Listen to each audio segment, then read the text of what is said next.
Hello மக்களே, 24 மணி நேரத்தில் இத்தனை கிரைமா? லிஸ்ட் போட்டு திமுக ஆட்சியை வறுத்தெடுத்த இபிஎஸ். கடந்த 24 மணி நேரத்திற்குள் 2 படுகொலை சம்பவங்களும் ஒரு கொலை முயற்சியும் நடைபெற்றதாகவும், இனி மக்கள் நமக்கு நாமே பாதுகாப்பு என்றுதான் இருக்க வேண்டும் எனவும் எதிர்க்கட்சி தலைவர் எடப்பாடி பழனிசாமி தெரிவித்துள்ளார். பகுஜன் சமாஜ் கட்சியின் மாநில தலைவராக இருந்த ஆம்ஸ்ட்ராங்கை கடந்த 5ஆம் தேதி சென்னை பெரம்பூர் பகுதியில் 6 பேர் கொண்ட கும்பல் வெட்டியது. 3 இருசக்கர வாகனத்தில் வந்த 6 மர்ம நபர்கள் ஆம்ஸ்ட்ராங்கை அரிவாளால் சரமாரியாக வெட்டிவிட்டு தப்பி ஓடினர். பலத்த காயமடைந்த ஆம்ஸ்ட்ராங் சென்னை கிரீம்ஸ் சாலையில் உள்ள தனியார் மருத்துவமனையில் அனுமதிக்கப்பட்டிருந்தார்.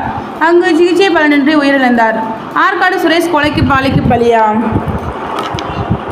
இது தொடர்பாக 8 பேர் சரணடைந்த நிலையில் மேலும் 3 பேர் கைது செய்யப்பட்டனர். ஆற்காடு சுரேஷ் என்பவரின் கொலை வழக்கில் பழிக்கு பழி வாங்கவே இந்த கொலை நிகழ்த்தப்பட்டதாக தகவல் வெளியாகிறது.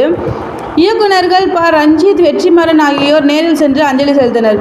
விசிக தலைவர் திருமாவளவன், பகுஜன் சமாஜ் கட்சியின் தலைவர் மாயாவதி உள்ளிட்டோரும் ஆம்ஸ்ட்ராங்கின் உடலுக்கு அஞ்சலி செலுத்தினர்.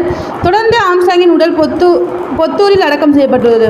இதற்கிடையே தமிழ்நாட்டின் தலைநகரில் தனது வீட்டின் முன்னாலேயே ஒரு கட்சியின் மாநில தலைவர் படுகொலை செய்யப்பட்ட சம்பவம் தமிழ்நாட்டில் பெரும் அதிர்வலைகளை ஏற்படுத்தியது. பல்வேறு அரசியல் கட்சி தலைவர்கள் தமிழ்நாட்டில் சட்டம் ஒழுங்கு சீர்கெட்டுள்ளதாக கருத்து தெரிவித்து வருகின்றனர். இந்த நிலையில் கடந்த 24 மணி நேரத்திற்குள் 2 படுகொலை சம்பவங்களும் ஒரு கொலை முயற்சியும் நடைபெற்றதாகவும், இனி மக்கள் நமக்கு நாமே பாதுகாப்பு என்றுதான் இருக்க வேண்டுமே, எதையும் எதிர்பார்க்க கூடாது என எதிர்க்கட்சி தலைவர் எடப்பாடி பழனிசாமி தெரிவித்துள்ளார். இது குறித்து இன்று அவர் வெளியிட்டுள்ள எக்ஸ் பதிவுகள்: கடந்த 24 மணி நேரத்திற்குள் வந்த செய்திகள்: புதுக்கோட்டையில் மர்ம நபர்களால் இளைஞர் வெட்டி படுகொலை. தஞ்சாவூர் மங்களபுர பகுதியில் 21 வயது இளைஞர் வெட்டி படுகொலை.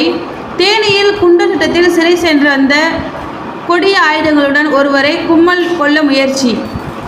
இனி இந்த விடியா திமுக அரசின் முதல்வரிடம் சட்டம் ஒழுங்கை பாதுகாக்க சொல்லி வலியுறுத்தி எந்த பயனும் இல்லை. எனவே மக்கள் பணியில் நீங்களும் உள்ளீர்கள் என்ற அர்ப்பணிப்போடு தமிழ்நாட்டு சட்டம் ஒழுங்கை காக்க காவல்துறை அதிகாரிகளை கேட்டுக்கொள்கிறேன்.